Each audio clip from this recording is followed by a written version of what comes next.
Well, I managed to hide this from you for nearly 35 years, but the truth needs to come out. The truth is that I don't know my notes on the fretboard. I know what you're gonna say. How can any musician not know the notes on the fretboard? Isn't it like an author not knowing the alphabet? Actually, it's not, but more on that later.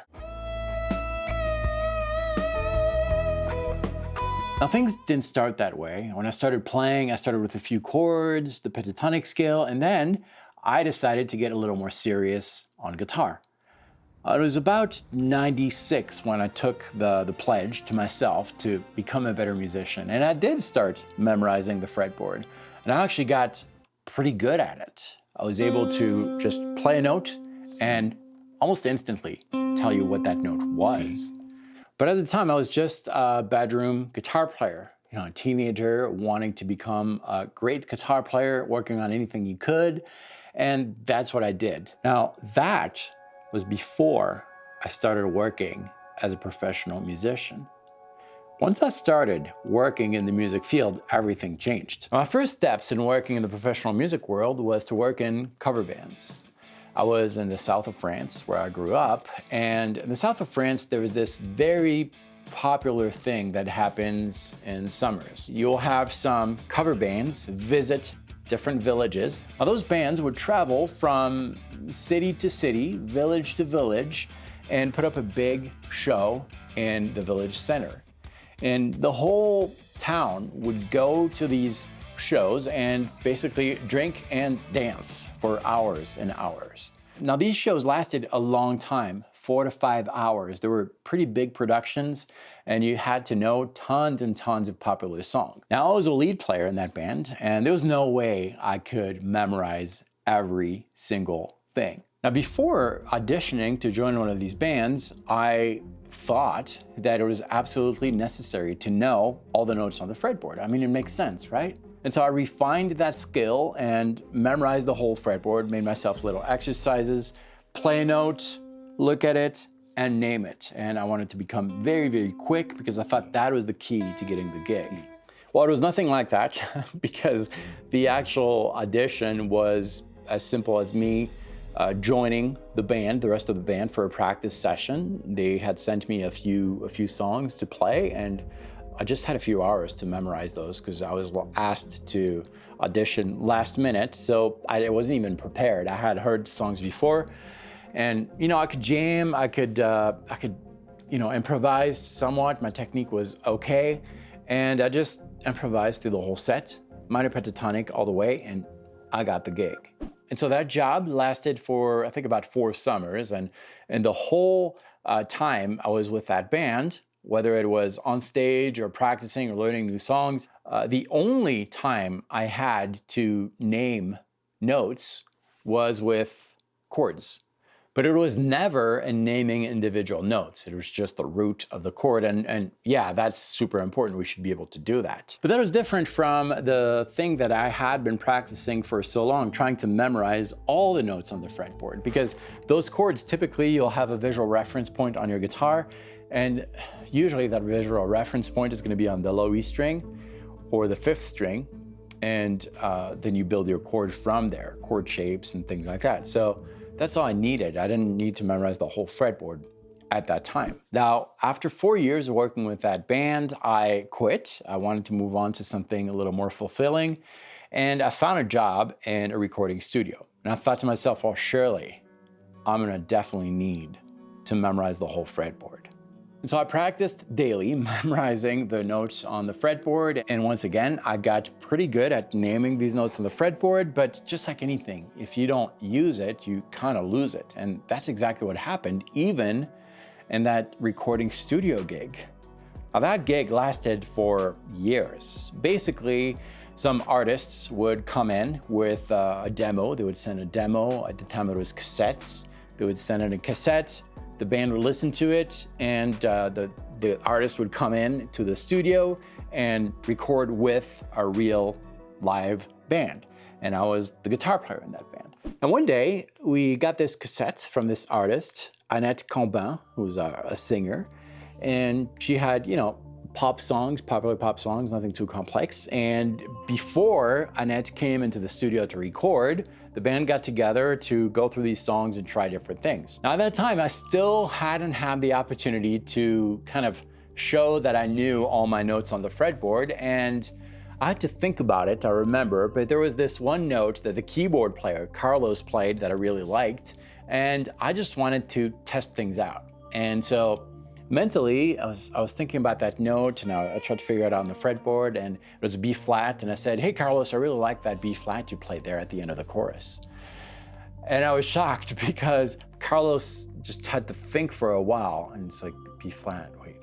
And then he looked at his keyboard and B flat and said, "Oh, you mean the sixth?" Now, I had heard about the numbers before. We use that in chord charts all the time. We use the Nashville system, which is basically a system that gives each chord a number depending on the degree that chord is extracted from. Anyways, I knew about the number system in a chord world, but I never really heard about numbers used for individual notes. And that got me thinking.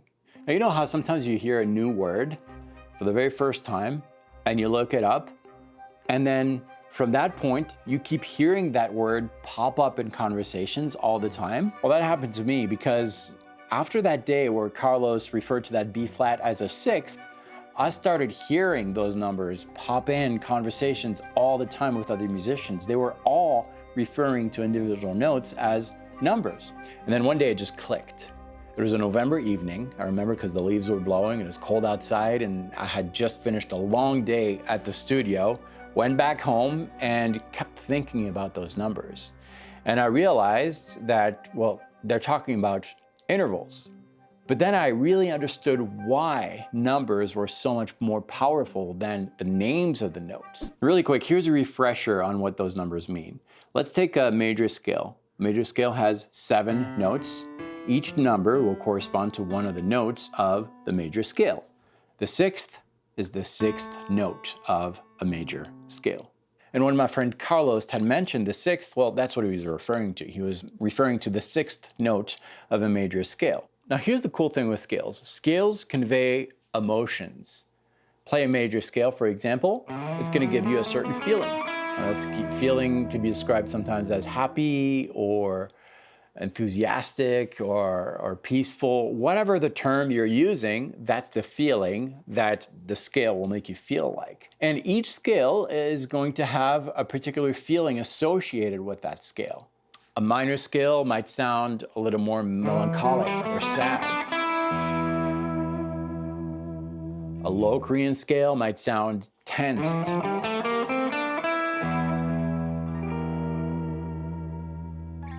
Bottom line is that they're all very different. Now, what differentiates one scale from another, one feeling from another, is the spacing between the notes of a scale. Now, let's consider that every scale has 7 notes. Now, that's not necessarily true, but let's just make a generalization here. 7 notes. The difference between this 7-note scale and this one is in the spacing of these notes together. If we take the 3rd note of this scale and compare it to the 3rd note of this scale, that 3rd note is different. And that's because of the space that you'll have between the 1st note and the 3rd in each of these scales. So that means that each number, each note in a scale can have different personalities, if you will. Now, in order to indicate what kind of emotion one of these numbers will have, we're going to use different symbols. Flats,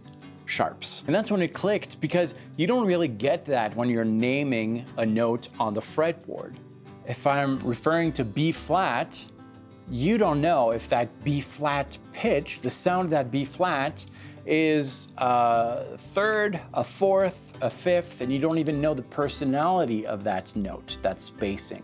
It's not indicated in the name of the note, and that explains why in my whole life as a musician, in the last 35 years, I have never had to use the names of the notes. The only time I had to do that was when I was referring to chords. So when someone says that knowing the names of the notes on the fretboard is like knowing your alphabet, it's not quite accurate. Because musically speaking, an alphabet is not just made of notes. It's made of different characters and personality. In other words, if I take that B flat and call it B flat, you would know if that B flat is supposed to sound this way, or this way, or even this way.